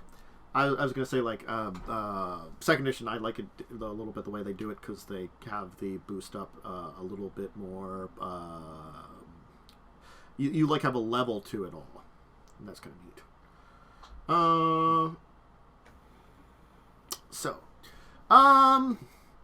Man, I feel like we got a lot of venting out that needed to go. Yeah. I feel like there's just a lot of stuff in 5th edition that's just never going to be the way I want it to be. It's a lot open-ended, which I do like open-ended, but I just don't think that we're going to see a fix to the magic items. I'm trying to work on something, but that's a huge project, so that's going to take a long time. I think eventually I'm just going to try to come up with an easier system for that to happen. Yep. Well, there's plenty of venting to do about wizards, plenty to say about it, but I think I'm sure this will not be the last time. But this was our, like, big, like... I think what I want to call this, it's like, I'm calling it Wizards Why, but I'd rather just be like, Wizards, we like you. Please fix some of your shit. Make us feel better about liking you. Yeah, absolutely. Make us feel better about liking you. So I'm gonna skip out on the. We went a little long there, so I'm gonna skip out on the Kickstarter. I didn't have a major one; I just had one to mention. So we can hit up our week in tabletop and finish up for today. I had Jack Diddley. I quite literally did. I think my Pathfinder got canceled. I didn't have any other off-stream games, and my 2 normal games got canceled. So I worked on some stuff, and that's about it. My Sunday game started again. Ooh, nice. After a month-long break. That's hell of a break. As I predicted, none of us remember what we were doing at all. Although that happens after a week, anyways. But we went to a town, talked to some people, and now we got to go kill 3 wizards because they're assholes. And then we went to my old mage tower, which apparently had trolls in it. And then we fought some trolls, which are really annoying to fight. Good old trolls. Trolls suck. If you don't screw trolls. All my homies hate trolls. All right. And then you had the other game. Blah, blah, I blah. run a game on Thursdays. Ooh. Basically, I made my party play the opening street of Bloodborne, where you go down the street and just get shot at a lot. Good Amazing. times. And then the ranger tried to be a cool dude and jumped like off a 10-foot high bridge, rolled a nat 1 on his acrobatics check, and I was like, "Yeah, you just fall on your face and take 6 damage, dude. It's real embarrassing, homie. Good job. Everyone Hate to saw it." see it. You have anything this week, Eric? I unfortunately, a lot of my games have been on hiatus, and I was unfortunately not feeling well this Wednesday, so we didn't get to play our game, which I'm very excited to get back to. Yeah. But I did get to play my Sunday game, which right now we're playing in Eberron. It's a little bit more open-ended what I'm kind of letting them do, but right now they are preparing to delve into the mystery and majesty that is the Mournlands. Ooh. I love the Mournlands. There's a character who's Syrian by birth, and there's a whole lot of intrigue about their backstory. Because I don't put it past them to scrub the internet to find a video I'm in talking about their campaign. I won't say too much more, but in short, there's some interesting implications we have there. The IDM in that game. Hell yeah. Which I generally do a lot more of the DMing than I do the PCing, but I actually am in more games as a PC than a DM right now, which is an astonishing feeling and also kind of awesome. I like just showing up to a game. Just not having to do anything. No prep work. I just gotta roll some dice and nice. suplex a house. Mm-hmm. But yeah, that's really been my weekend. Role playing. I think on Friday we did the rest of a dungeon, fought some undead, and now we have like 3 weeks of downtime at college. Ooh. Yeah, I did work. We went to college. I worked on 3 games this week. I worked on a character I'm going to be playing in a Star Wars 5e game, which I have no idea what race I want to play. Honestly, there's too fucking many of them. There's so many. There's a billion Star Wars races, and then that'll be fine. I set up stuff for actually an interesting one, a 4e campaign, like adventure, D&D 4e, and a Bessem one. Those will be fun to run. Yeah, I'll be running that Star Wars game. Eventually, I gotta bother the 4th person to make their character. Oh, this has been fun. I feel vented about wizards. It's like a huge weight that has been lifted off, but not really. Like, I have this vent to my partner about once a week. Yeah. Just sometimes, just like wizards. Why? The funny thing is that my partner is also a huge D&D fan, but she's basically only plays from the player perspective. So like whenever I rant her about D&D stuff, she's always there, but I feel like we disagree about a lot of that stuff just because we come from every time I open the DMG, I'm filled with rage. DMG's not good. Oh, man. DMG's not good.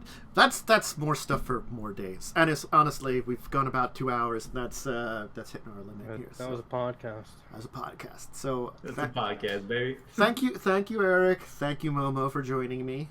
Thank you, Lightning, for hanging out and chatting a little bit. Thanks for having me. Should be back next week. I have a guest scheduled for the show right now for the 5th of February. That'll be a fun one. Someone that I was actually working on getting a guest on 2 years ago, right before the pandemic started. Oh my goodness. And then shit went down. Yeah, and the pandemic happened. So it's I'm going to forget the name of the company. So I'm not going to try to remember it off the top of my head because I've got to look that up in my emails. But it's a couple of people that run a bed and breakfast that is a D&D themed bed and breakfast. So that's an interesting one. So cool. I know. So you can actually. Where are they based out of? It might have been Maryland. Might have been. I'm trying to recall because again, like, I've been catching up with some people and stuff like that. I've got to like relearn stuff because it has been years. Oh, yeah, years. Years. But yeah, so that'll be exciting. That'll be coming up, and I've got some ideas of how we'll format it with the newer show. We'll probably have an interview first, and then move on to the normal show kind of thing. So but anyway, expect the Adventures of the Forgotten Realm Random Adventure Builder hopefully to come out tomorrow. I should be able to edit that this afternoon. Shouldn't take too long. Not a major edit. I just have to cut out a small hole in the middle. I just have to find it and cut that out. Should be on schedule for some gaming this week. Definitely Buccaneers of the Shackled Sea on Wednesdays at 8, where these two and Lightning are all in. And then Children of Wrath on Thursday at 9, which I'm sometimes in Children of Wrath when I'm allowed to say things between the chaos. I mean, you generally speaking are like you're the voice of reason that they don't actually listen to. Literally, I went into that game and was like, I'm gonna make the least chaotic person. I'm just gonna be like the straight man.